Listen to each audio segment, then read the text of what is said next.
మోడీ వెనక్కి తగ్గాడు, America అధ్యక్షుడికి surrender అయిపోయాడు, ఈయనేం నాయకుడు, లేకపోతే యుద్ధంలో మనం పీఓకే లాగేసుకోవచ్చు కదా, ఎందుకు వదిలేసినట్టు. ఇది ఎవరి వాదనలు వాళ్ళకుంటాయి.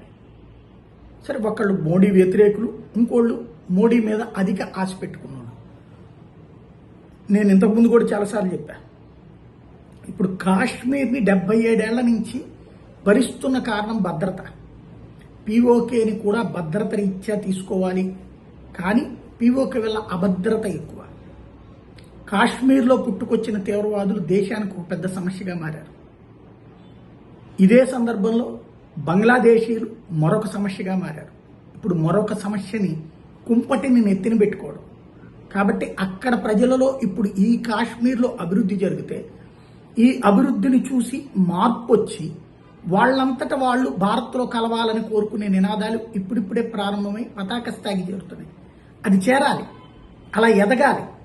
వాళ్లల్లో ఫీలింగ్ వచ్చి కలుస్తామన్నప్పుడు మనం కలుపుకోవడం కరెక్ట్, కానీ మనం బలవంతంగా కలుపుకుంటే ఖచ్చితంగా వాళ్లలో శత్రుత్వ భావన పెరుగుతుంది, నాశనం వైపుకి తీసుకెళ్తారు.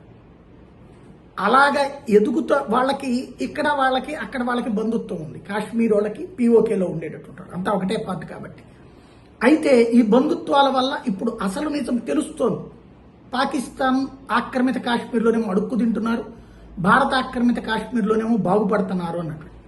ఇది వాళ్ళకి ఈర్ష్య అసూయ కాకుండా ఇలా బాగుపడాలన్న కోరిక వచ్చి ఇప్పుడు దాన్ని దెబ్బతీయడం కోసమే కాశ్మీర్కి సందర్శకులు ఆగాలని, కాశ్మీర్ ఎదుగుదల ఆగాలని, కాశ్మీర్ ప్రయోజనం ఆగాలనినే ఇప్పుడు ఈ గొడవ తీసుకొచ్చింది పాకిస్తాన్. వాళ్ళు వేసిన ట్రాప్.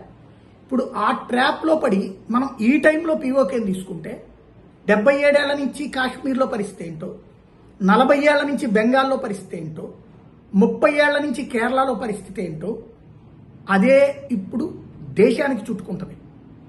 ఆలోచించాల్సింది బాధ్యత. పదవులే ఉంటాయి, వాళ్ళు ఉంటాయి, వస్తాయి, పోతాయి, కానీ దేశ ప్రజల భవిష్యత్తు అది మోడీ ఆలోచిస్తోంది. వ్యూహాత్మకంగా వెళ్తున్నారు, గుర్తుపెట్టుకోవాల్సి ఉంది.